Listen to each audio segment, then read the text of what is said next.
कबीर जादिन सतगुरु भेटिया, तादिन लेखे जान, बाकी समय व्यर्थ गया बिना गुरु के ज्ञान।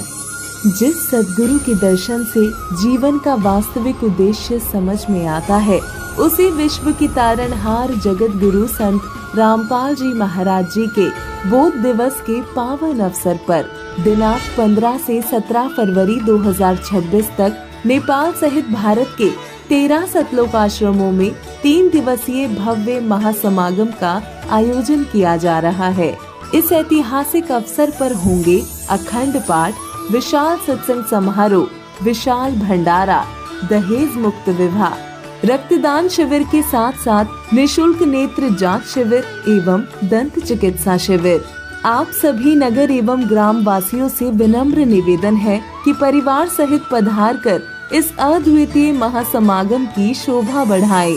इस कार्यक्रम का सीधा प्रसारण सतलोक आश्रम श्री धनाना धाम से 17 फरवरी 2026 को सुबह 9:30 बजे से श्रद्धा टीवी चैनल और संत रामपाल जी महाराज यूट्यूब चैनल तथा संत रामपाल जी महाराज फेसबुक पेज पर भी किया जाएगा। आइए हम सब मिलकर पूर्ण संत के सानिध्य में अपने जीवन को सार्थक बनाएं। संत रामपाल जी महाराज एक ऐसे महान संत जिन्होंने अपनी सतभक्ति, तत्व ज्ञान, करुणा और सेवा के बल पर समाज में नई मिसाल कायम की है। संत रामपाल जी महाराज की अगुवाई में उनके सभी सतलोक आश्रमों से समाज कल्याण के अद्भुत कार्यों ने समाज को सुनहरे भविष्य की एक नई उम्मीद दिखाई है।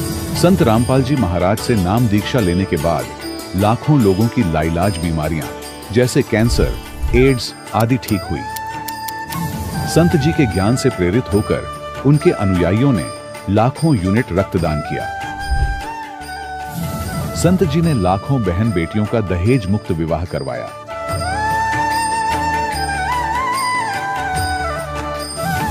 संत जी ने लाखों लोगों का नशा छुड़वाया, करोड़ों उजड़े परिवार बसे। संत जी के आश्रमों में समागम के दौरान निःशुल्क नेत्र चिकित्सा, दंत चिकित्सा प्रदान की जाती है।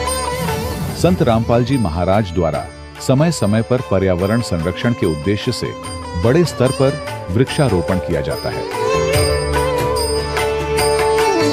संत जी ने जरूरतमंदों को तत्काल राहत पहुंचाने के लिए एम्बुलेंस सेवा शुरू की। संत जी अपने अनुयायियों को देहदान के लिए प्रेरित करते हैं, जिससे मानवता की सेवा और चिकित्सा क्षेत्र में सुधार हो सके। संत रामपाल जी महाराज के सभी आश्रमों में हर रोज निशुल्क भंडारा आयोजित किया जाता है, जहां हर वर्ग, हर जाति और हर धर्म के लोग एक साथ बैठकर भोजन करते हैं।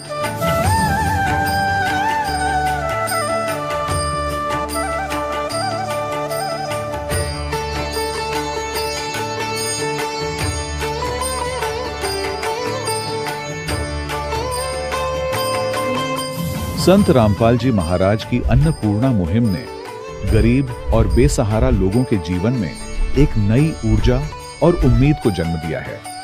घर घर खाद्य सामग्री और जरूरी मदद पहुंचाकर संत रामपाल जी महाराज ने लोगों को दुख और मजबूरी से लड़ने की ताकत प्रदान की है।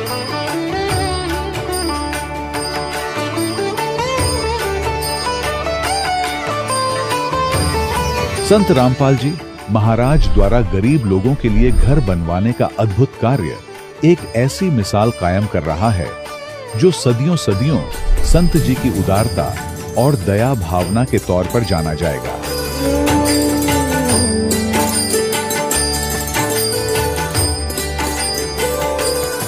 संत रामपाल जी महाराज के आश्रम में हजारों बुजुर्गों को सम्मान और प्यार के साथ जीवन जीने का अवसर मिलता है। उनके खाने, रहने और स्वास्थ्य की पूरी जिम्मेदारी संत रामपाल जी महाराज उठाते हैं। अनाथ बच्चों के लिए संत रामपाल जी महाराज के सभी आश्रम किसी वरदान से कम नहीं। यहाँ उन्हें शिक्षा, संस्कार और भविष्य के लिए बेहतर अवसर प्रदान किए जाते हैं। चाहे बाढ़ हो, भूकंप या महामारी, संत रामपाल जी महाराज और उनके अनुयायी हमेशा ही जरूरतमंदों के लिए सबसे आगे खड़े रहते हैं। कोविड महामारी के दौरान संत रामपाल जी महाराज के आश्रमों से करोड़ों लोगों के लिए भोजन, दवाइयां और जीवन रक्षक सामग्रियां उपलब्ध कराई गई। चाहे गरीब की मदद हो या किसी शोषित और पीड़ित वर्ग के हक और सम्मान की लड़ाई, संत रामपाल जी महाराज ने हमेशा ही उनकी दबी आवाज को सरकारों तक पहुंचाया है और उन्हें उचित न्याय दिलवाने में अहम भूमिका अदा की है। समाज में आध्यात्मिक और सामाजिक मूल्यों के प्रति जागरूकता लाने में संत रामपाल जी महाराज हर कदम पर मानवता के सच्चे सेवक साबित हुए हैं। संत रामपाल जी महाराज का जीवन हमें सिखाता है कि सच्ची सेवा वही है जो निस्वार्थ भाव से की जाए। आइए हम भी इस महान सेवा के कार्य में इस महान संत से जुड़ें और संत रामपाल जी महाराज से नाम दीक्षा लेकर अपने जीवन को धन्य बनाएं।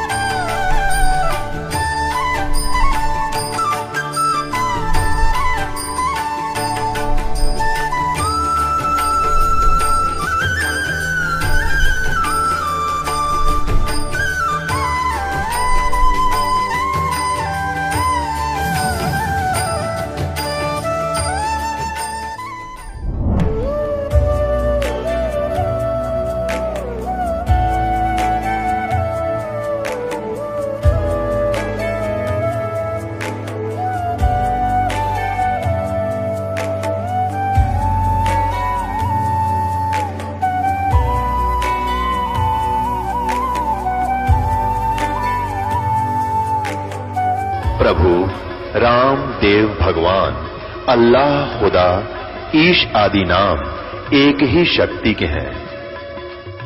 वो कैसा है, कहां है, कैसे मिलता है, किसने देखा है? ये प्रश्नवाचक चिन्ह पूर्ण रूप से हटाने के लिए अवश्य सुनिए जगत गुरु तत्वदर्शी संत रामपाल जी महाराज के अमृत वचन, सर्व पवित्र धर्मों के पवित्र शास्त्रों के आधार पर। सत साहिब दर्शकों, हर एक इंसान अपने जीवन में मानसिक शांति और समस्याओं से समाधान पाने की तलाश में कई रास्ते अपनाता है। कुछ ऐसा ही सफर तय किया बलौदा बाजार छत्तीसगढ़ की शिखा जी ने। दरअसल शिखा जी अपनी भूत प्रेत बाधा से बहुत परेशान थी और हिंदू धर्म में प्रचलित सभी देवी देवताओं की भक्ति करती थी, परंतु जब उस भक्ति साधना से इनकी भूत प्रेत की बाधा समाप्त नहीं हुई, तब शिखा जी के पिताजी ने अजमेर शरीफ में जाकर यह संकल्प लिया कि अगर हमारी सारी परेशानी खत्म हो जाएगी तब हम मुस्लिम धर्म को अपना लेंगे।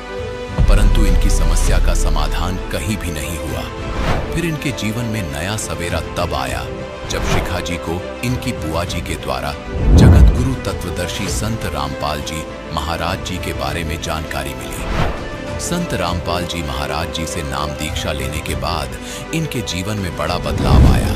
इनके भाई और माताजी सिकलिन की परेशानी से जूझ रहे थे।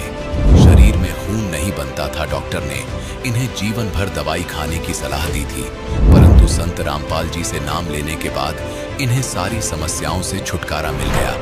और सबसे बड़ा लाभ यह है कि शिखा जी और इनकी माताजी की भूत प्रेत की बाधा समाप्त हो गई। संत रामपाल जी महाराज जी की कृपा से अब शिखा जी और इनका परिवार एक खुशहाल जीवन व्यतीत कर रहे हैं। अब सुनिए छत्तीसगढ़ की शिखा दिवाकर की ये कहानी, उन्हीं की जुबानी। नमस्कार जी। नमस्कार सर। क्या नाम है जी आपका? मेरा नाम शिखा दिवाकर है। शिखा जी आप कहाँ से हैं? डिस्ट्रिक्ट बलौदाबाजार, स्टेट छत्तीसगढ़ से। शिखा जी आपने संत रामपाल जी महाराज से नाम दीक्षा कब ली? 27 जनवरी 2019। शिखा जी क्या आप भक्ति साधनाएं भी करती थीं? अगर आप भक्ति साधनाएं करती थीं तो कृपया हमारे दर्शकों को बताएं कि आपने क्या क्या भक्ति साधनाएं की हैं। जो सभी हिंदू धर्म में प्रचलित देवी देवता की भक्ति करती थी, जैसे कि देवी दुर्गा, गणेश जी, शिव जी और बहुत सारे। और हमें बहुत ज़्यादा दुख तकलीफ होने की, भूत प्रेत की बाधा होने के कारण हमने 5 साल मुसलमान धर्म में भी जाके भक्ति की थी। और मेरे पापा ने हमारी दुख तकलीफ के चलते अजमेर शरीफ गए थे। वहाँ संकल्प किए थे कि अगर हमें हमारी सारी दुख तकलीफ ठीक हो जाएगी तो हम मुसलमान धर्म में कन्वर्ट हो जाएंगे। शिखा जी, आपने बताया कि हिंदू धर्म में सभी प्रचलित भक्ति साधनाएं आप करती थी। आपको बहुत दुख थे और अपनी परेशानियों और दुखों के निवारण के लिए आप मुस्लिम धर्म में भी गए। वहाँ भी आपने मुस्लिम धर्म से संबंधित सभी भक्ति साधनाएं की। तो शिखा जी, ऐसी क्या दुख परेशानियां थी आप लोगों को कि आपको यह सोचने पर मजबूर होना पड़ा कि हमारे दुख अगर मुस्लिम धर्म की भक्ति साधना से समाप्त हो जाते हैं तो हम हमेशा के लिए मुस्लिम धर्म में कन्वर्ट हो जाएंगे? क्या दुख परेशानियां थी आपको? कृपया हमारे दर्शकों को बताएं। हमें बहुत ज़्यादा भूत प्रेत की बाधा रहती थी। हर टाइम मम्मी सुबह से शाम तक भूत प्रेत की बाधा में पीड़ित रहती थी। हमने बचपन से बहुत सारे भक्ति साधना किए। हमने 5 साल मुसलमान धर्म में जाके भक्ति किए। वहाँ बताते थे कि आप नमाज पढ़ो, रोज़ा रखो 1 महीने। हम हमेशा नमाज पढ़ते थे, 5 वक्त नमाज रहता था। वहाँ रोज़ा रखते थे और हमें फिर भी कोई लाभ नहीं मिलता था। तो फिर संत रामपाल जी महाराज जी की शरण में आप कैसे आए?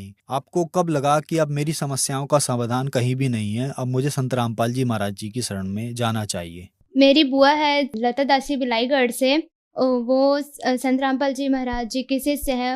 उन्हें हमारे दुखों को सुनकर बहुत तकलीफ होता था, तो एक दिन 2-4 भगत भाइयों को लेकर हमारे घर आई और उन्होंने ज्ञान समझाया कि अगर आप संत रामपाल जी महाराज जी से नाम दीक्षा ले लोगे तो आपकी सारी परेशानियां दूर हो जाएगी। तो हमने उनके ज्ञान को समझकर हमने 27 जनवरी 2019 को सांपा नामदान केंद्र में नाम दीक्षा ले ली संत रामपाल जी महाराज से। आपने बताया कि आप बहुत ज्यादा दुखी थी, तो संत रामपाल जी महाराज जी से नाम दीक्षा लेने के बाद आप लोगों को लाभ भी मिले?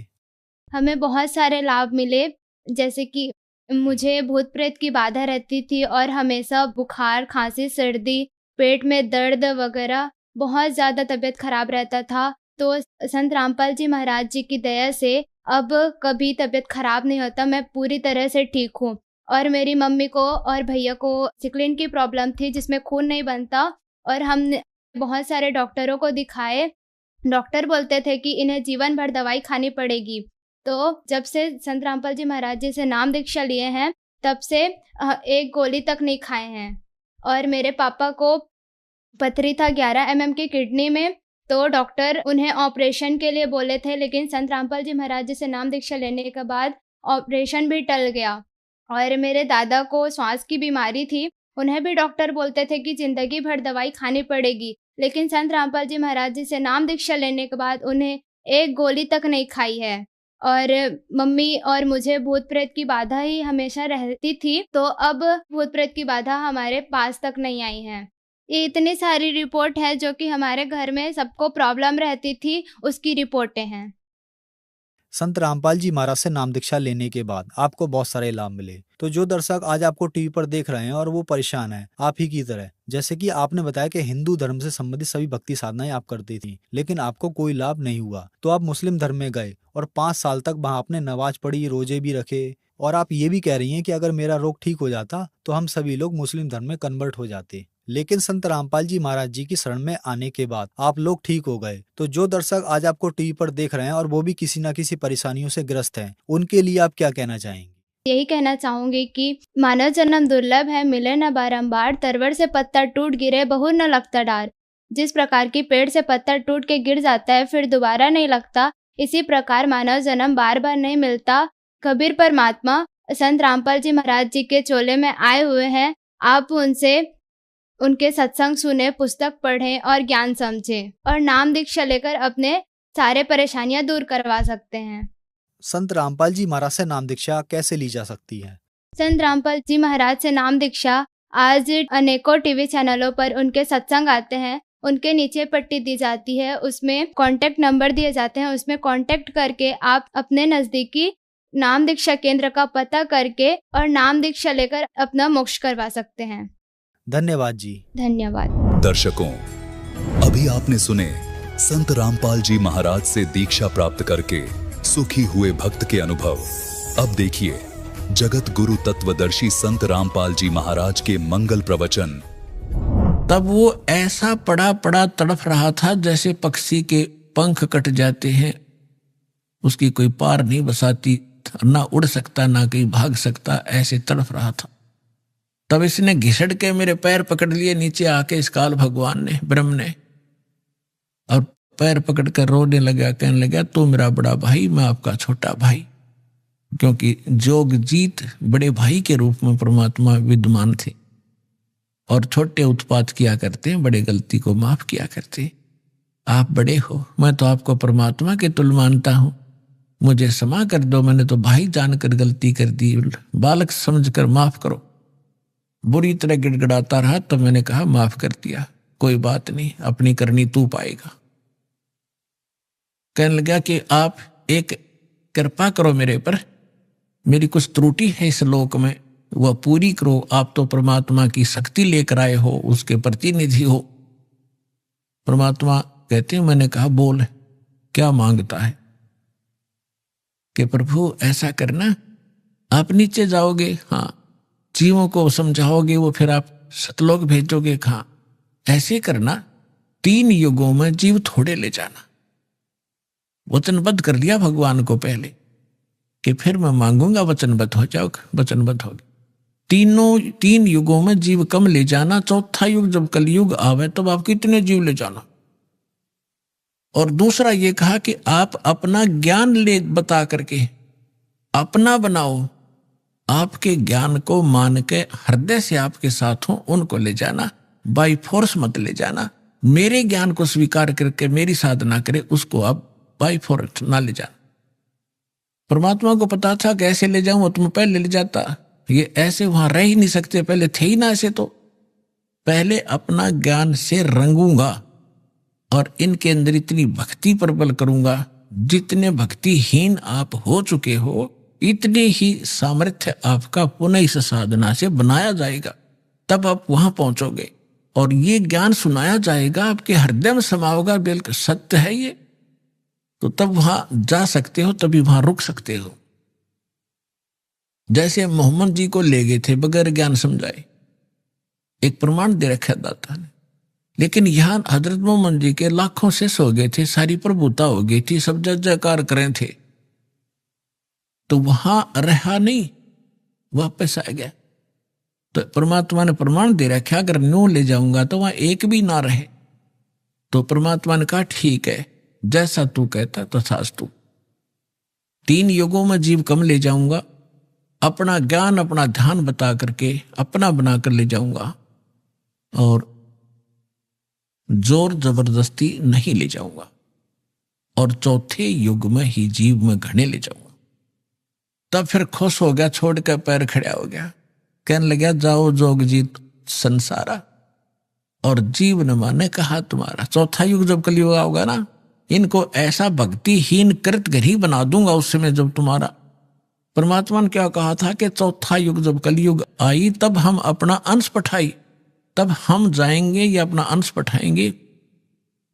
तो काल ने कहा था कि तब तक तो इनको ऐसा कर दूंगा, कलयुग में देवी देवताओं के पुजारी बना दूंगा, पत्थरों पर मत्था टेकते फिरेंगे, तीर्थ धामों का आदि कर दूंगा, और कोई भी तुम्हारी बात को नहीं मानेगा। जब तुम जाओगे, जाओ जोग जीत संसारा, और जीव ना माने कहा तुम्हारा, जीव तुम्हारा कहा ना माने, हमरी ओढ़ हो बाद बखाने। उनको ऐसे ऐसे नकली झूठे रंग से रंगवा दूंगा अपने दूत भेज भेज के कि आप बताओगे सच्चा ज्ञान और वो करेंगे विरोध। तू कहां से आ गया फिर माँ विष्णु महेश के माता पिता बताने वाला, सिर फोड़ देंगे तेरा और तेरे नुमाइंदे का चले जाना। परमात्मा बोले यह चिंता तूने नहीं है, आपने जो मांगा हमने दे दिया, अब हम जाने और हमारा काम जाने। काल ने कहा था विनती एक हमारा, सो ना कहियो जो से मेरा हो बिगाड़ा। फिर क्या कहा है कि पुरुष दीन जस मोकू राजू, तुम भी देवो मुरा होयो काजू। विनती एक करो सोताता, वचनबंद मानो हमारी बाता। वचनबंद होकर हमारी बात मानो हे बड़े भाई तात। सतयुग त्रेता द्वापर माही, तीनों युग जीव थोड़े जाही। चौथा युग जब कलयुग आवे, तब तो शरण जीव बहु जावे। ऐसा वचन हर मोय दीजे, तब संसार गमन तुम कीजिए। अब आपको कबीर सागर को दिखाएंगे। अपने आत्माओं परमेश्वर ने धर्मदास जी से कह दिया था, धर्मदास मेरी लाख दुहाई। और जो मूल ज्ञान है, मूल मंत्र है और यथार्थ ये भक्ति विधि है, सार शब्द है, ये अभी किसी को बताना नहीं। धर्मदास मेरी लाख दुहाई, ये मूल ज्ञान सार नाम की तबार न जाई।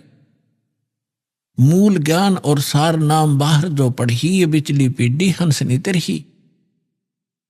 और मूल ज्ञान को तब तक छुपाई जब तक द्वादश पंथ ना मिट जाए। काल ने कहा था कि जाओ जोग जीत संसारा, जीव न माने कहा तुम्हारा। जीव तुम्हारा कहा न माने, हमरी ओढ़ हो बाद बखाने। और फिर परमात्मा ने कहा था कि कलयुग में अपना एक कबीर नाम से पंथ चलाऊंगा और फिर मैं अपने जीवों को समझाऊंगा। तो काल क्या कहता है, हे साहेब तुम एक पंथ चलाओ, जीव उभार लोक ले जाओ। एक पंथ तुम आप चलाओ, जीवन को सतलोक पठाओ। द्वादश पंथ करूं मैं साजा, मैं तेरे ही नाम से सतपुरुष सतलोक सचखंड कबीर नाम से 12 पंथ चलाऊंगा। द्वादश पंथ करूं मैं साजा, नाम तुम्हारा ले करूं आवाजा।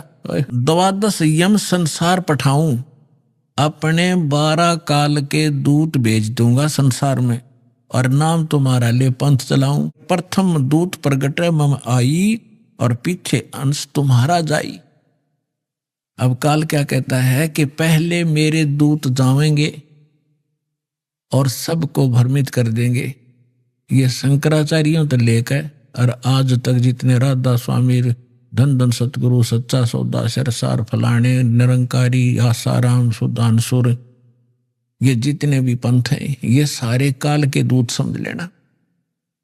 तो परमात्मा ने कहा था कि तू अपनी बुद्धि, क्योंकि वो तो जीव है मालिक के सामने, काल भी, ब्रह्मा विष्णु महेश भी। तो परमात्मा को पता था कि अपने दास को ऐसे समय में भेजूंगा जब सारे के सारे पंथ चल चुके होंगे, अपने अनुभव की पुस्तकें बना चुके होंगे और अपना अनुभव फाइनल कर चुके होंगे कि परमात्मा निराकार है, वहां प्रकाश ही प्रकाश है, वहां कुछ भी नहीं है। और फिर मेरा दास जाएगा सभी सदग्रंथों से प्रमाणित करके मेरी प्यारी आत्माओं को मेरा भेद बतावेगा। और ये बिचली पीढ़ी परमात्मा ने पुण्यात्मा हिसाब लगा के देख लो, दास ने वो जमाना भी देखा है, हाथों से ऐसे पशुओं का चारा हमारे माता पिता दादा काटा करते थे पिताजी। फिर ये चली थी हाथ से मशीन, वो भी देखा। फिर इलेक्ट्रिक सिस्टम से चलने लगे, कट कट कट हाथ से चक्की पीसा करते, वो उसमें भी देखा। और कहीं हमने ट्रैफिक नहीं देखी और कोई टेलीफोन संचार सुविधा नहीं उपलब्ध थी। अब अभी सन 2000 से इधर इधर 1997 के बाद परमात्मा ने डूंडा उठा दिया, पूरा विश्व को शिक्षित कर दिया। शिक्षा देना अनिवार्य समझा, नहीं तो शिक्षा सबसे बड़ी खतरनाक है आपके लिए। आपको कहाँ ले जाकर छोड़ दिया, बम उड़ाने लग गए। 2 दिन का जीवन है, कल मृत्यु हो जा। या बन रहे वैज्ञानिक बनना था, इस सच्चे ज्ञान को समझना था, परमात्मा के लोक में जाना था जहां जाकर फिर कभी दुख नहीं होता।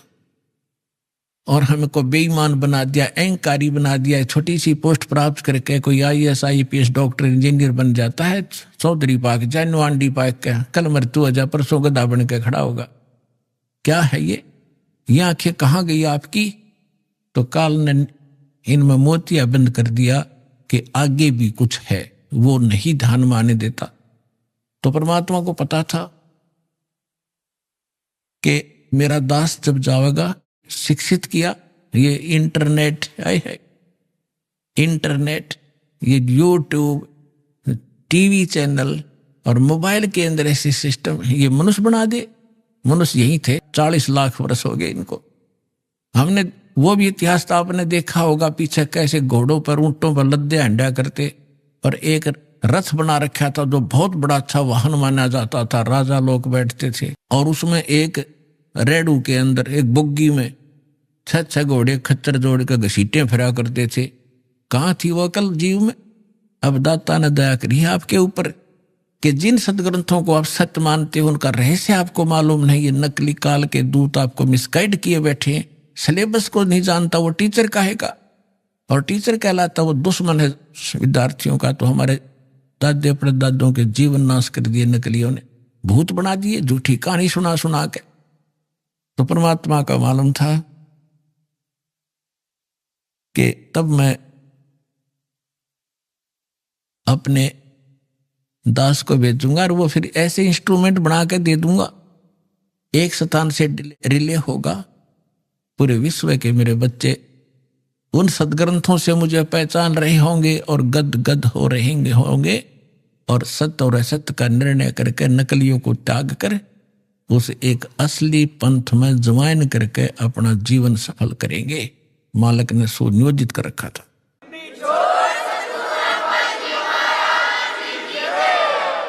धर्मदास जी ने कहा कि प्रभु आगे क्या वार्ता हुई आपकी और काल की? तब परमात्मा ने बताया कि बताता हूं।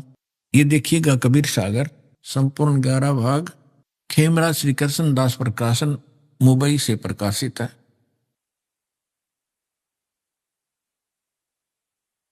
कबीर सागर ज्ञान सागर प्रथम खंड कबीरपंथी भारत प्रतीक स्वामी युगलानंद बिहारी द्वारा पुरस्कृत। ये इसलिए दिखाया जा रहा आपको, कोई ये ना समझे, ये इसलिए दिखाया जा रहा आपको, कोई ना सोचा कोई डुप्लीकेट दिखा रहे होंगे। ये सारे प्रमाण दिए जाते हैं, आप देख सकते हैं।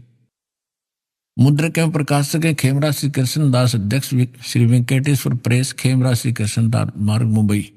ये है सवसम वेद बोध सागर का एक खंड है ये, और 121 पृष्ठ पे यहां देखना। सतयुग त्रेता द्वापर माही, तीनों युग जीव थोड़े जाही। काल ने प्रार्थना की। चौथा युग जब कल युग आई, तब तब शरण जीव बहु जाई। ऐसा वचन हर मोय दीजय, तब संसार गमन तुम कीजय। अब परमात्मा क्या कहते हैं कि अरे काल पर पंथ पसारा, तीनों योग जीवन दुख डारा। विनती तोर लीन में मानी, मोह को ठगे काल अभिमानी। चौथा युग जब कल युग आई, तब हम अपना अंश पठाई। काल फंद छूटे नर लोई, सकल सृष्टि परवा निक होई। परमात्मा कहते हैं चौथा युग जब कलयुग आएगा तब हम अपना अंश भेजेंगे। काल फंद छूटे नर लोई, सकल सृष्टि परवा निक होई। घर घर देखो बोध विचारा, सतनाम सब ठोर उचारा। 5505 तब ये वचन मेरा होगा साचा। कलयुग बीत जाए जब एता, सब जीव परम पुरुष पद चेता। ओए होए। अब क्या कहते हैं परमात्मा कि चौथा युग जब कलयुग आई, तब हम अपना अंश पठाई। और काल फंद छूटे नर लोई, काल का जितना भी झंझट फंद है सब नर नारी उससे छूटेंगी, और सकल सृष्टि परवाह निक होई। ओए होए। कहते पूरा विश्व मेरा नाम लेगा, मेरी ही भक्ति किया करेगा। और घर घर देखो बोध विचारा, बोध माने अध्यात्म ज्ञान का घर घर में चर्चा चलेगी। और सतनाम जिसका आज तक छींट भी नहीं लगी, ज्ञान भी नहीं था में, तो सतनाम सब ठोर उचारा। जन जन के मुंह पर होगा कि सतनाम से ही मोक्ष होगा। वो सतनाम कैसा होगा? सतनाम नहीं, उसका यथार्थ ज्ञान होगा। 5505 तब ये वचन मेरा होगा सच्चा। कलयुग बीत जावे जब एता, सब जीव परम पुरुष पद चेता। ओए होए। सभी जीव परमात्मा के उस यथार्थ पद यानी उस स्थान के, गीता अध्याय नंबर 15 के श्लोक नंबर 4 में लिखा है कि तत्वदर्शी संत की प्राप्ति के उपरांत उसके पश्चात परमेश्वर के उस परम पद की खोज करनी चाहिए, जहां जाने के बाद साधक फिर लौटकर कभी संसार में नहीं आते। तो यहां कहा कि उस परम पद के सभी परिचित होंगे और पूरा विश्व नाम लेगा।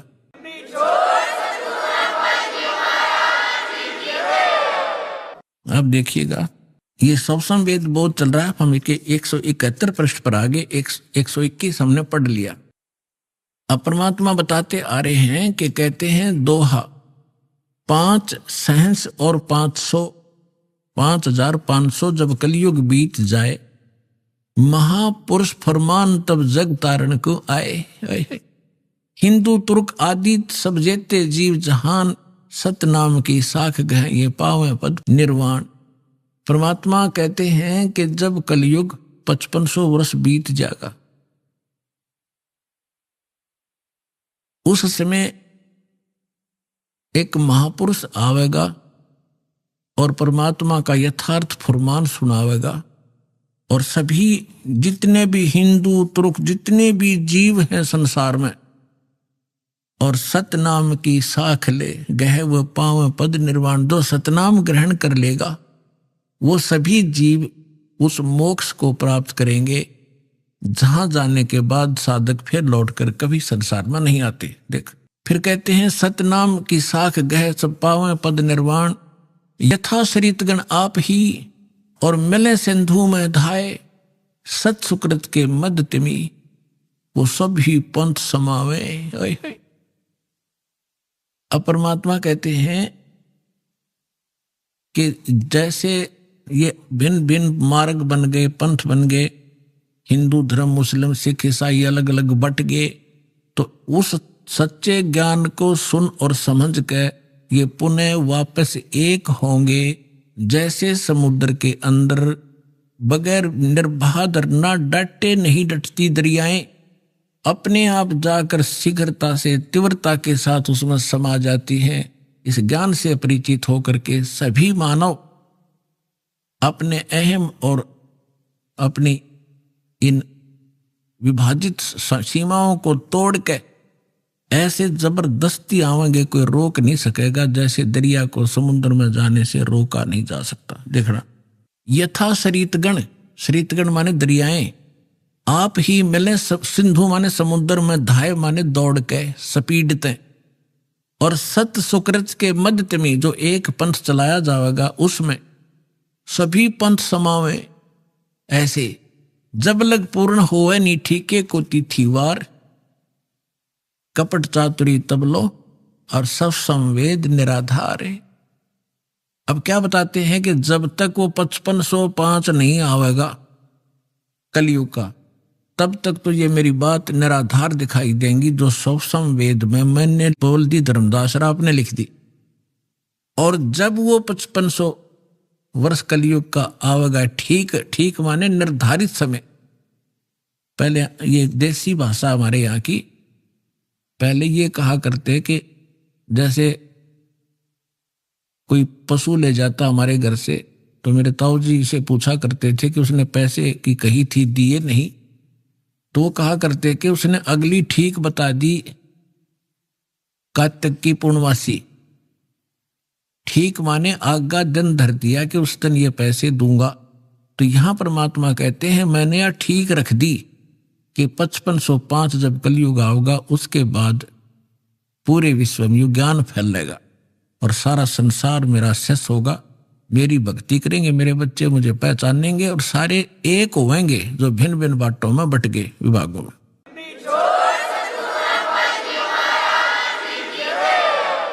अब क्या बताते हैं, यथा शरीतगण आप ही मिले सिंधु में धाये, सत सुकृत के मध्य तिमी सभी पंथ समाये। जब लग पूर्ण होए नी ठीक को तिथि बार, या ठीक का समय नहीं आवेगा तब कपट चातुरी तब लग ये लोग और सब संवेद निराधार है। कहते हैं तब तक तो ये सब कपट और चातुरी, देख रहे हो कैसे हाहाकार मच रही है, कोई मिलावट कर रहा है, सारा दिन माया के जोड़ में अपना जीवन नाश कर देते हैं। दादे परदादे चले गए हमारे इस पेट के लिए ही, इसी जुगाड़ में जुड़ के और नष्ट हो गए, खत्म हो गए। जो मूल उद्देश्य था वो मनुष्य जीवन का वो कर नहीं पाए। तो यहां बताते हैं कि यह कपट चातुरी और ये बकवाद ये प्राणी तब तक करेगा जब तक युग ज्ञान सामने नहीं आएगा, और फिर ये सब अपने आप स्तब्ध हो जाएंगे कि क्या करें, विष कौन खाएगा, ऐसा विष जो असंख्य जन्म तक भोगना पड़ता है। तो एकदम सब का ब्रेक से लागेंगे। आज देख रहे हो हाहाकार मच रहा है, कोई मंत्रियां मुख्यमंत्रियों के ऊपर आरोप हैं, वो अंदर जा रहे हैं, कोई रिश्वत के अंदर, कोई बकवादों के अंदर। किस लिए? करोड़ रुपये जो अरब रुपये इकट्ठे कर लिए, अरब रुपये, और कल मृत्यु होगी, पशु बन गया, वो के काम आए उस मूर्ख आदमी का। तो बुद्धि हमारी काल के हाथों बिकी पड़ी है और फिर भगवान के हाथ में आ जाएगी। हम विवश होंगे, मजबूर होंगे इसको सोचने के लिए। तो फिर हम तो इसलिए कहते हैं कपट चातुरी तब लग और सब संवेद निराधार। तब तक ये बकवाद करेंगे, जब इस ज्ञान की समझ में आ जाएगा, जब देखना क्या होगा। देखिए, जब लग पूर्ण होवे नहीं ठीके को तिथिवार, जब तक ये 5500 वर्ष नहीं आएंगे वो कलयुग के, तब तक त्या कपट चातरी रहेगी, इनके अंदर बकवाद भरी रहेंगी मेरे बच्चों में। और ये सब संवेदनों कहेंगे वैसे लिख रखा है, ये कहाँ होने वाला है। आगे देखो, सब ही नारी नर शुद्ध तब, सबके विचार शुद्ध हो जाएंगे, बुराइयों से उल्टे हटेंगे। और जब ठीक का दिन आवंत, ये ठीक है टीका नहीं, वो ठीक का दिन जब आवेगा, सभी के हृदय शुद्ध होंगे, बुराइयों से बचेंगे, सच प्यार से एक दूसरे के साथ रहा करेंगे, और कपट चातरी छोड़ के और शरण कबीर गहंत, कबीर जी की शरण में आवेंगे सब, ये सब अपनी चतुरता छोड़ के।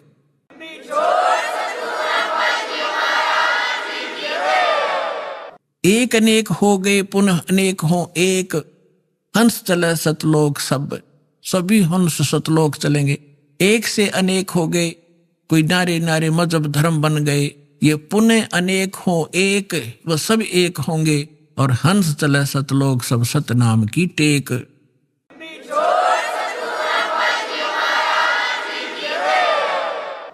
कहते सतनाम को लेकर सब सतलोक चले जाएंगे। घर घर बोध विचार हो, दुर्मति दूर बहाए, और कलयुग में एक हो के सब बरते सहज सुभाए। ओए होए, कहते हैं घर घर बोध, मेरे ज्ञान का घर घर चर्चा होगी पुण्यात्माओं। आज ज्ञान गंगा बरवाला आश्रम, सतलोक आश्रम, और इस दास का नाम घर घर में चर्चा हो रही है कि Kabir is God, Kabir is God, और घर घर ज्ञान बांटा जा रहा भगवान का।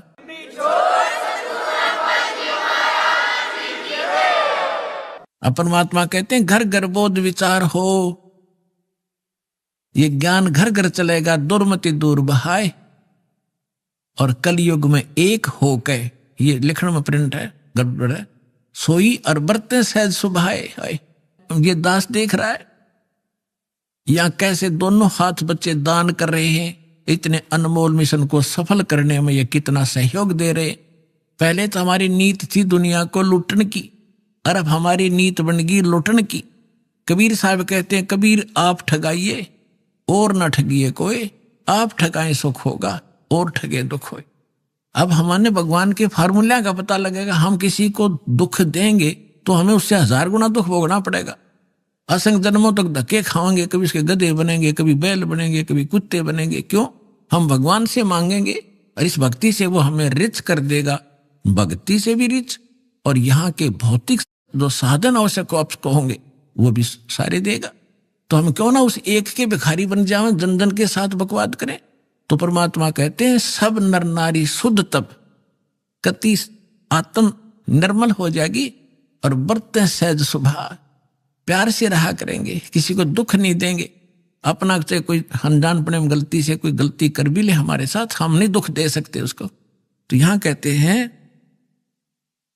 घर घर बोध विचार हो, ये चर्चा चला करेगी कैसी गलती ना करना, और दुर्मति दूर बहाए, सबकी दुर्मति दूर चली जाएगी, और कलयुग में एक हो सब बरते सहज सुभाए। कहा उग्र का शूद्र हो, हर सब की भवभीर। अब कहते हैं उस संत के द्वारा चलाए गए उस पंथ में, चाहे कोई निकम्मा आदमी हो उग्र, और चाहे कोई बिल्कुल शूद्र हो, वहां कोई भेदभाव नहीं रहेगा, सबको सेट किया जाएगा, सबकी बुराई छुटाई जाएंगी, और वहां सबकी ही भीड़ होगी, यानी बहुसंख्या में उसके अनुयायी होंगे।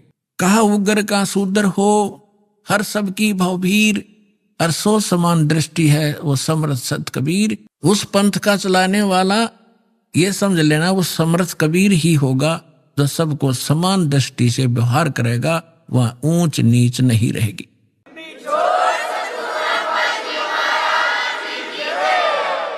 अब जैसे काल ने कहा था कि 12 पंथ करूं मैं साजा, और नाम तुम्हारा ले करूं आवाजा। 12 पंथ नाम जो ले ही सो हमरे मुखान समोई। वो 12 पंथ कौन से हैं?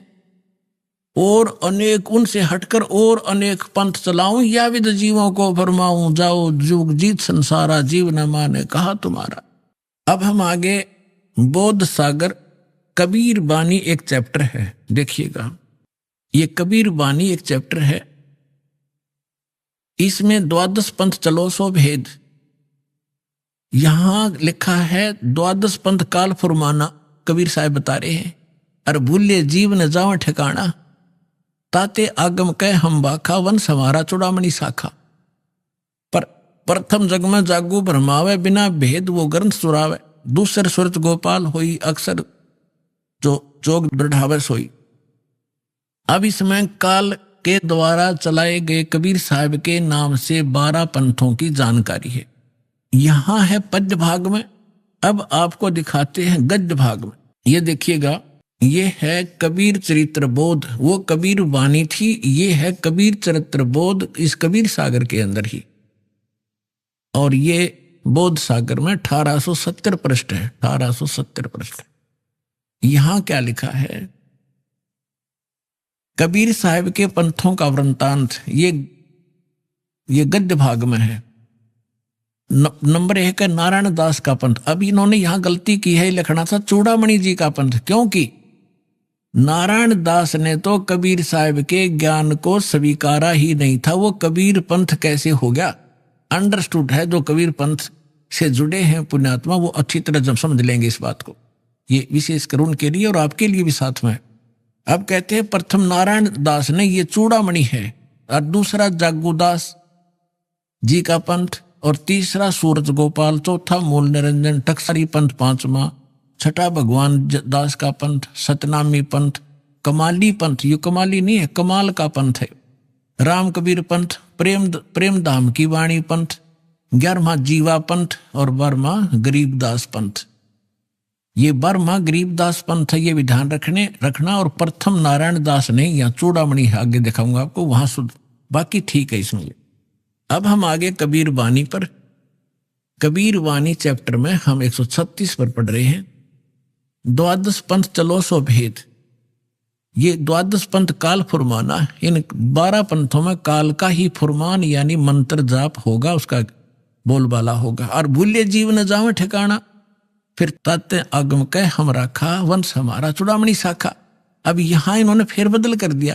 यहां बताना था प्रथम तो चुड़ामणि और दूसरा जागू, इन्होंने यहां प्रथम जागू कर दिया, जबकि यहां आप देखिए दूसरा जागू है। यहां देखिए कबीर चरित्र बोध में यहां पर है प्रथम नारायण दास, दूसरा जागू दास है, वहां प्रथम जागू कर दिया इन्होंने। कहते हैं चोर चुरावे तुमबड़ी, हम फिर आगे कबीर वाणी पे हैं। चोर चुरावे तुमबड़ी, और वो गड्ढे पानी में, वो गड्ढे हुआ ऊपर आवे ना, सच्चाई छानी ना। अभी आपने सुने संत रामपाल जी महाराज के मंगल प्रवचन।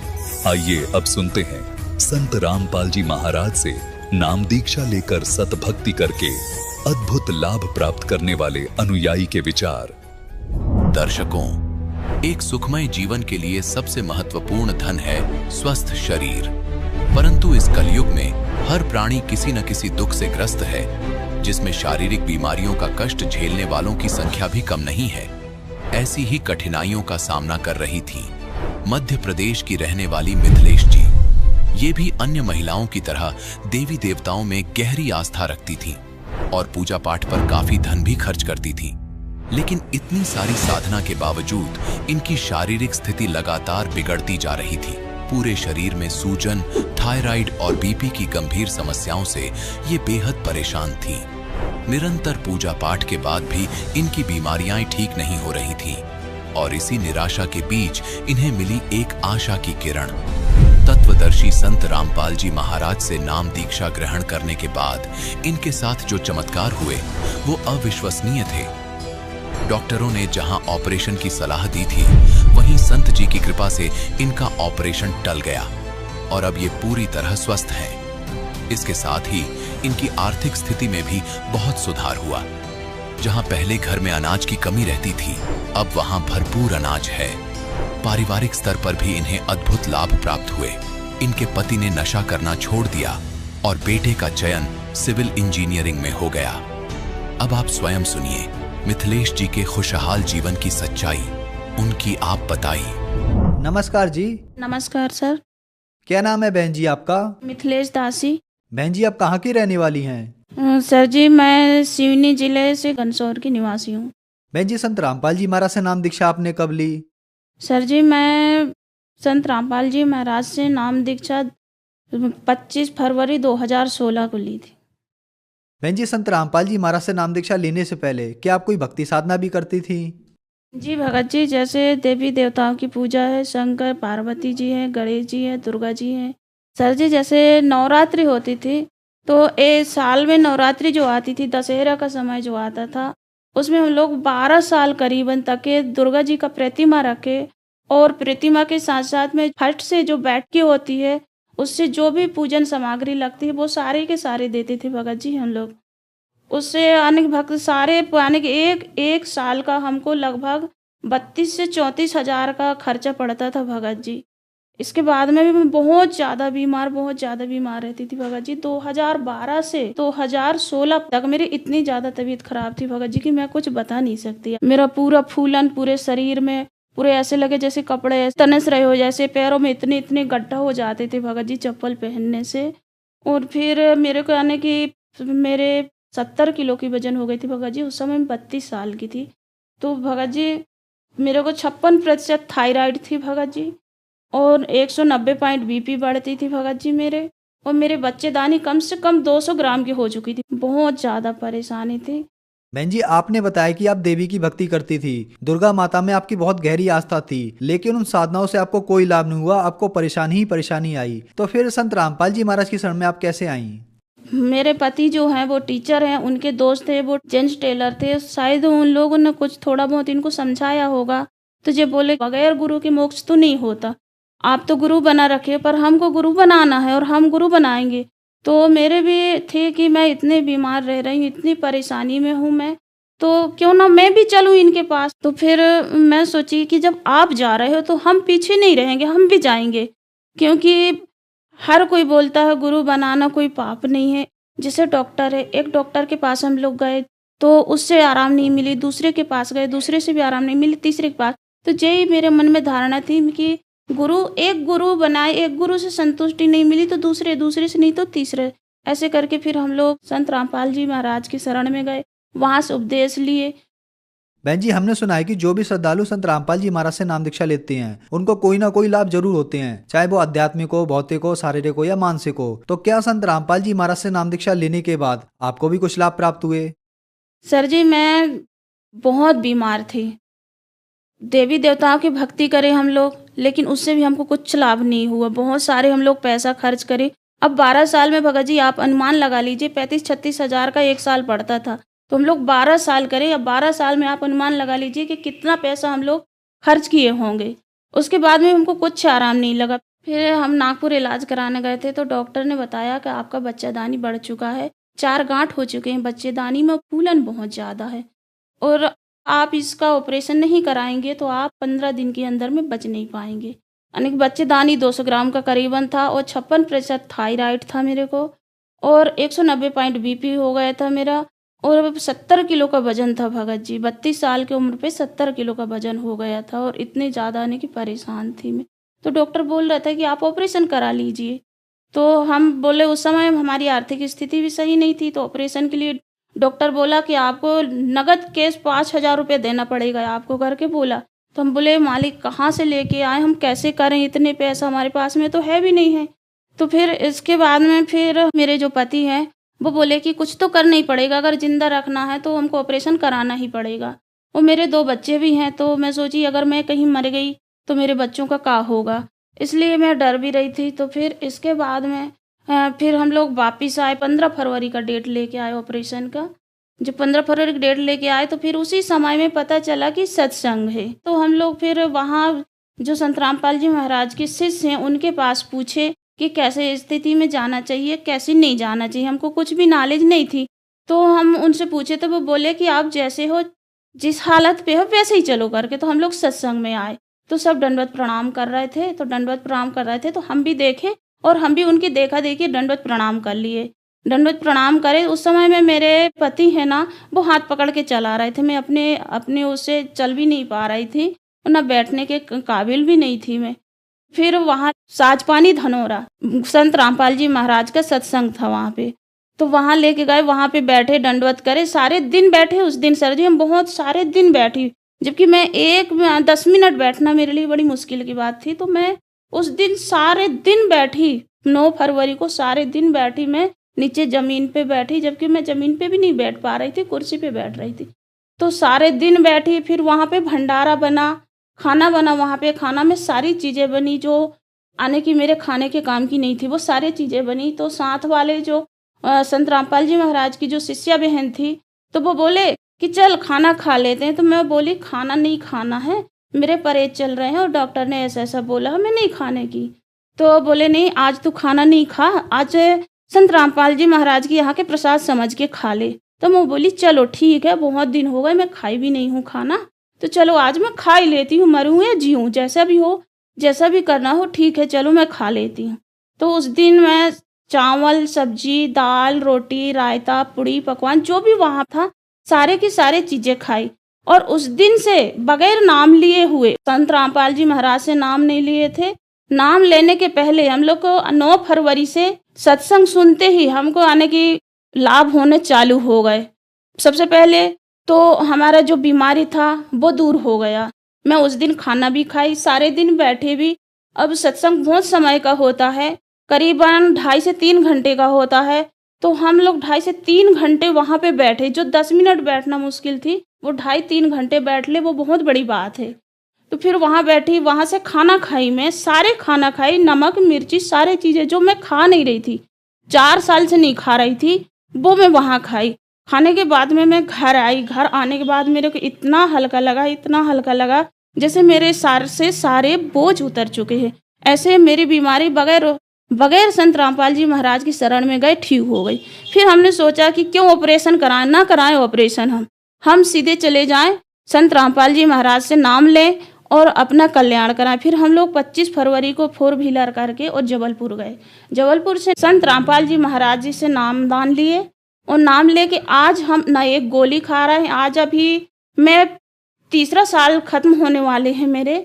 मैं अभी ना तो कोई थायराइड की गोली नहीं ले रही हूँ, ना बीपी की नहीं ले रही हूँ और ना कोई बच्चेदानी की, ना मेरे को बुखार चढ़ा है, ना सर्दी जुकाम, ना कुछ नहीं हुआ। संत रामपाल जी से नाम उपदेश लेने के बाद में ना मैं कोई गोली खाने की आवश्यकता पड़ी मेरे को, और ना ही तो कोई दवा, ना ऑपरेशन, ना कुछ नहीं। आज मैं स्वस्थ हूँ। फिर सर जी इसके बाद ना गाड़ी है घर में, वो गाड़ी तो बच्चे बोला कि चाबी दे दो मम्मी, मैं सिर्फ एसी भर चालू करूँगा, इसके अलावा कुछ नहीं करूँगा। तो वो पता नहीं कैसे कैसे गाड़ी चालू किया, चालू करते गाड़ी इतनी स्पीड से भगी गाड़ी, एकदम सर कह के मेरे तो हाथ पैर सूख गए कि मैं कही बस अब मेरे बेटा की जान आज बचने वाली नहीं है। फिर एक मोटरसाइकिल को धक्का मारी गाड़ी, मोटरसाइकिल से जाके एक सब्जी की वो हाथ ठेला होती है उसको जाके धक्का मारी, और उसको धक्का मारने के बाद में सामने एक बच्चा था, करीबन 3-4 साल का बच्चा था। वो बच्चा के ऊपर से गाड़ी चली गई ऐसे, वो बच्चा नीचे गाड़ी के बोनट के नीचे और बच्चा ऊपर से गाड़ी चली गई। और जो बच्चे की माँ थी वो गाड़ी के ऊपर ऐसे बोनट पे ऐसे टंगी और फिर बाद में बोल रही थी कि मेरे कोई हाथ पकड़े थे। हम बोले ये तो हमारे संत रामपाल जी हैं और इनके अलावा कोई नहीं है, ऐसा कोई चमत्कार नहीं कर सकता। तो फिर वो जो फ्लैक्स लगा थे, संत रामपाल जी का फ्लैक्स था, अवस जानी वाला रोड के पास ऐसे पुलिया है वहाँ पे लगा है, तो वहाँ पे जाके गाड़ी रुक चुकी थी। तो फिर हम लोग उनका इलाज कराए, वो बच्चे का इलाज कराए, तो डॉक्टर बोल दिया नहीं यहाँ पे नहीं होगा। तो उसके यहाँ पे हाथ पे जो यहाँ पे लगी थी, यहाँ पे और पैर पे लगी थी बच्चे को, वो 3-4 साल के बच्चे का। तो फिर लेके आए घनसौर, वो बोले हमारे डॉक्टर है उसके पास करो, तो एक साहू डॉक्टर है उसके पास लेके गए। तो वो बोलने लगा कि नहीं इसका हम कुछ नहीं करेंगे, ये तो हमारे बस का नहीं है, आप इसको जिला अस्पताल ले जाइए। हम लोग जिला तो नहीं ले गए पर जो तहसील में अस्पताल रहती है वहाँ लेके आए। तो वहाँ पे जो डॉक्टर है, बड़े डॉक्टर है, तो उसको दिखाए तो बोले नहीं इसमें तो कुछ नहीं है, बोले आप चाहिए अस्पताल और अस्पताल पे इसको धुलवा के लेके आइए, फिर मैं दवा लगा देता हूँ। तो ऐसे करे उसको लेके गए। फिर उसने बोला कि अगर 24 घंटे में इसको बेहोशी नहीं आई, उल्टियाँ नहीं हुई, तो सोचना बच्चे का कुछ भी नहीं है करके। तो हम लोग 24 घंटे का वेट किया, 24 घंटे के बाद में कुछ नहीं हुआ। फिर भी हमने सोचा कि बच्चा है, चलो भाई इसका CT स्कैन करा के देखें। तो सर जी फिर हम जबलपुर अनंत हॉस्पिटल लेके गए, जो जबलपुर में है सबसे बड़ा हॉस्पिटल, वहाँ लेके गए। वहाँ उसका हम लोग सिटी स्कैन कराए, कुछ भी नहीं निकला वहाँ, एक भी इतना सा भी खरोंच नहीं निकला उसको। जबकि 3-4 दिन बाद ले गए थे और बहुत सारे खरोंचें लगी थी, सर में लगी थी, मुंह में, पैर में, हाथ में, पर कुछ भी नहीं निकला। और फिर इसके बाद उन लोग जिसके बच्चों का जो हुआ था एक्सीडेंट, उन लोग सारे इलाज कराने के बाद में रिपोर्ट दर्ज करा लिए। बोले हमारा ऐसा नहीं किया, वैसा नहीं किया, ये नहीं किया, वो नहीं किया, ऐसा करके किसी ने उनको बहका दिया। तो वो रिपोर्ट दर्ज करा दी। रिपोर्ट दर्ज कराया तो हम बोले चलो भाई, अब गलती तो हुई है, जैसा भी हो। मेरा बच्चा 16 साल का था, तो हम सोचे कि बच्चे का केस ना बने, नहीं बच्चे का भविष्य बर्बाद हो जाएगा। मैं संत रामपाल जी के यहाँ पे अरदास लगाई कि हे मालिक, आप मेरे गुरु हो और गुरु होने के नाते आप मेरे बच्चे के रक्षा करना। तो फिर वहाँ बच्चे का नाम नहीं आया थाना पे, ना बच्चे का नाम लिखाया उन्होंने, ना कुछ नहीं, ना गाड़ी का नंबर बताया, कुछ भी नहीं बताया। उनको कुछ भी पता नहीं थी, बस इतने बोले थे कि काले कलर का कार है, बोले उससे एक्सीडेंट हुआ है। मेरे पति हैं वो टीचर हैं, तो सरकारी टीचर हैं, तो उनकी पहले सैलरी बहुत कम थी भगत जी, बहुत कम थी, 2256 रुपये मिल रहा था उस समय में। और आज संत रामपाल जी की दया से 35,000 रुपये है सर जी। हम लोग आज आर्थिक स्थिति से भी अच्छे हैं। हम लोग को ये लग रही थी कि हमारे यहाँ कोई मेहमान न आए। हमारे यहाँ मेहमान आते थे तो हम लोग पीछे के दरवाजे से जाके किसी के घर से आटा चावल मांग के लाके उनको खिला रहे थे। बहुत आने की इतनी स्थिति गंभीर थी हम लोग कि इनके जैसे प्रशिक्षण में आना है, तो प्रशिक्षण में आने के लिए किराए के पैसे नहीं होते थे, तो किराए के पैसे नहीं होते थे तो ये पैदल चल के आते थे कि प्रशिक्षण के लिए। फिर जब हम संत रामपाल जी से जुड़ चुके, उनसे नाम उपदेश लेने के बाद में हमारे पास में संत रामपाल जी महाराज की दया से कुछ खेती भी खरीदी, हमने ज़मीन खरीदा कुछ, उसके बाद में गाड़ी भी खरीदी, दुकान भी डाले, आज दुकान भी सही चल रहा है, आज घर भी अच्छा है, 2 व्हीलर भी है, 4 व्हीलर भी है। और फिर मेरा बच्चा जो है वो उसका 10वीं पेज से सेलेक्ट हो गया, पीपीटी का परीक्षा दिया था उसने, तो संत रामपाल जी की दया से घर बैठे मैसेज आया कि आपका बच्चा का पॉलिटेक्निक कॉलेज जबलपुर में सिलेक्ट हो गया है, आप जल्दी से जल्दी बच्चे को भेजा दें। तो 1 दिन का डेट दिए थे, उस समय भी मेरे पास पैसा नहीं थे। मैं बोली कहाँ से इतने पैसा लेके आऊँ, कैसा करूँ कैसा ना करूँ। फिर पड़ोस में कुछ रहते हैं पड़ोसी, तो उनसे मैं 5,000 रुपये मांगी, तो 5,000 रुपये मांग के और मैं अपने पति और अपने बेटे को जबलपुर भेजाई। तो वहाँ पे सारे दिन खड़े होना पड़ा, 12 बजे से शाम के 5 बजे तक। फिर इसका नंबर लगा, इसका एडमिशन हुआ। तो एडमिशन में हम लोग पहले ITI पे करा दिए थे इसका एडमिशन, तो ITI पे एडमिशन कराए तो वो वहाँ से अंकसूची में लिख के गया था कि इसका TC इसलिए निकल रहा है कि ये ITI कर रहा है, तो उन लोग ITI वाले ने काटा नहीं। फिर वो बोले कि आपका एडमिशन तो नहीं हो पाएगा, बोले आप लोग ऐसा लिखवा के लाए, इसको सुधरवाइए। जब हो गया एडमिशन और समय भी नहीं है, तो फिर हमने बोला कि नहीं, अब हम तो परमात्मा ही यानी कि संत रामपाल जी दया करेंगे हमारे बच्चों पे। तो हमने उनसे डेट मांगा कि भाई देखिए आप एडमिशन कर लीजिए, सर जी एडमिशन कर लीजिए, आप बोलोगे तो हम कल लेके आ जाएंगे शाम तक के। तो बोले ठीक है, आप कल इसको ठीक करा के लेके आ जाना।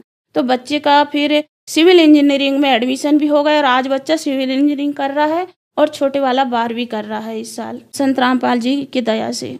मेरे पति पहले शराब भी पीते थे, शराब भी बहुत पीते थे और तंबाकू खाते थे और पान तो अगर सुबह पान नहीं मिला तो सोचो खाना नहीं पचता था उनको।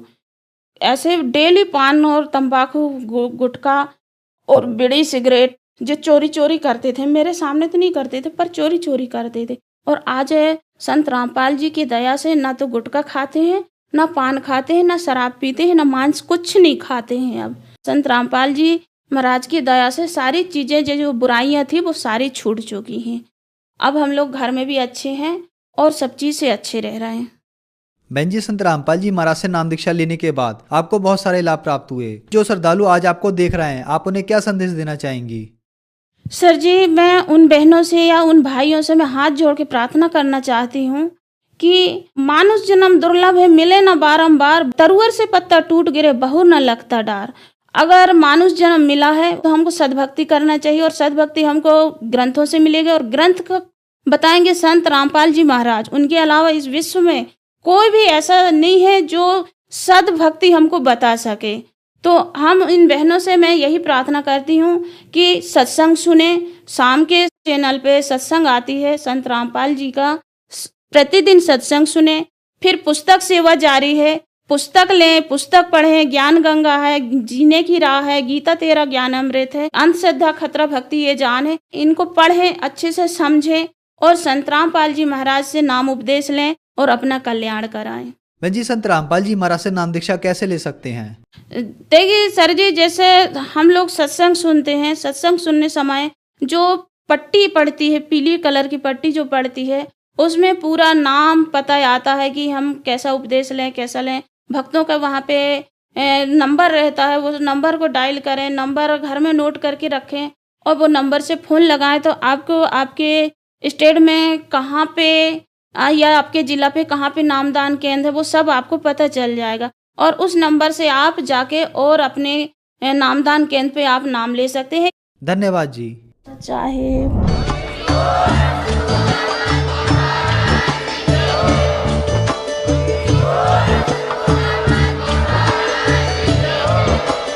आप सुन रहे थे जगत गुरु तत्वदर्शी संत रामपाल जी महाराज जी के मंगल प्रवचन। अधिक जानकारी के लिए विजिट कीजिए हमारी वेबसाइट www.jagatgururampalji.org। संत रामपाल जी महाराज जी के शुभ आशीर्वाद से पूरे विश्व भर में 500 से भी ज्यादा नाम दीक्षा केंद्र हैं, जिन पर संत रामपाल जी महाराज जी द्वारा ऑनलाइन निशुल्क नाम दीक्षा दी जा रही है। अपने नजदीकी नाम दीक्षा केंद्र का पता करने के लिए संपर्क करें 8222880541।